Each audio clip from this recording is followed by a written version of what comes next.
أعوذ بالله من الشيطان الرجيم. بسم الله الرحمن الرحيم. أومن كان ميتا فأحييناه وجعلنا له نورا يمشي به في الناس كمن مثله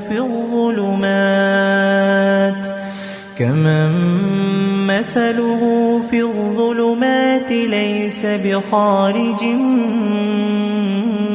منها كذلك زين للكافرين ما كانوا يعملون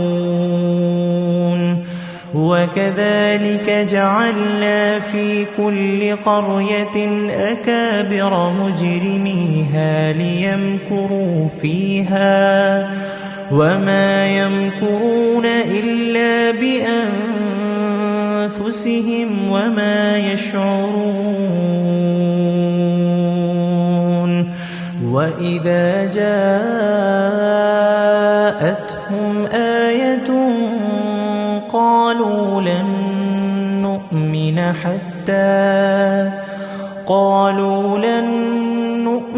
حتى نؤتى مثل ما أوتي رسل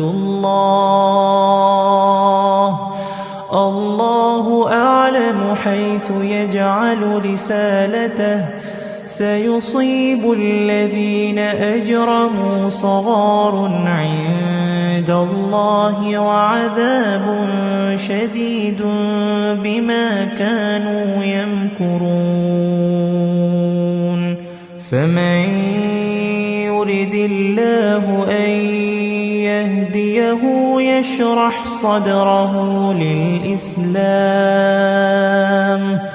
ومن يرد أن يضله يجعل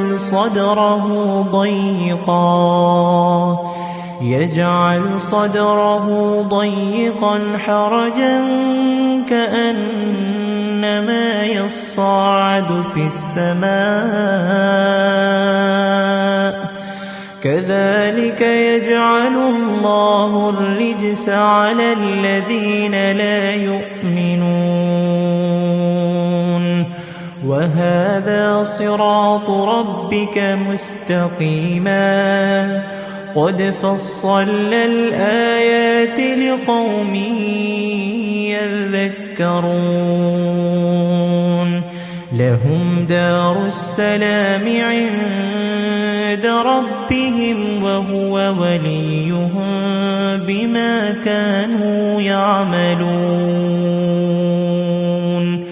ويوم يحشرهم جميعا يا معشر الجن قد استكثرتم من الإنس وقال أولياؤهم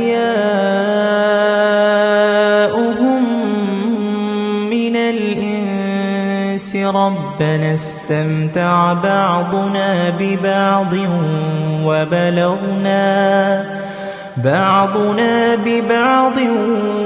وبلغنا أجلنا الذي أجلت لنا قال النار مثواكم خالدين فيها إلا ما شاء الله إن ربك حكيم عليم. وكذلك نولي بعض الظالمين بعضا بما كانوا يكسبون. يا معشر الجن والإنس ألم يأتكم رسل منكم يقصون عليكم آياتي وينذرون يرسلونكم لقاء يومكم هذا قالوا شهدنا على أنفسنا وغرتهم الحياة الدنيا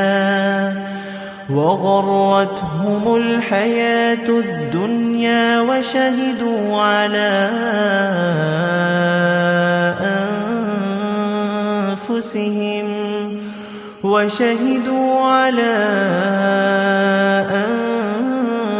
أنفسهم أنهم كانوا كافرين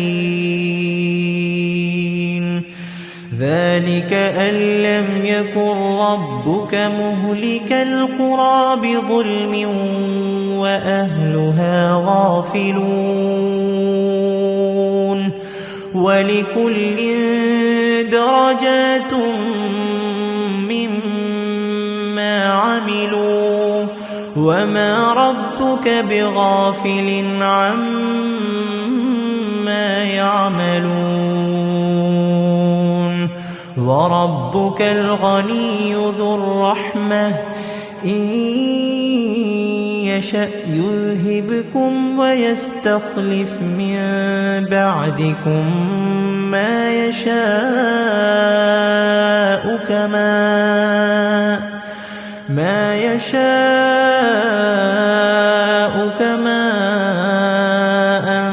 أنشأكم من ذرية قوم آخرين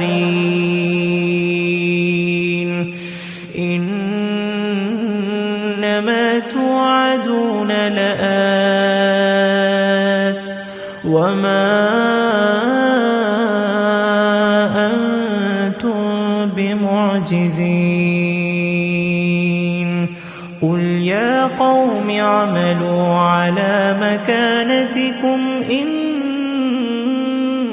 عامل فسوف تعلمون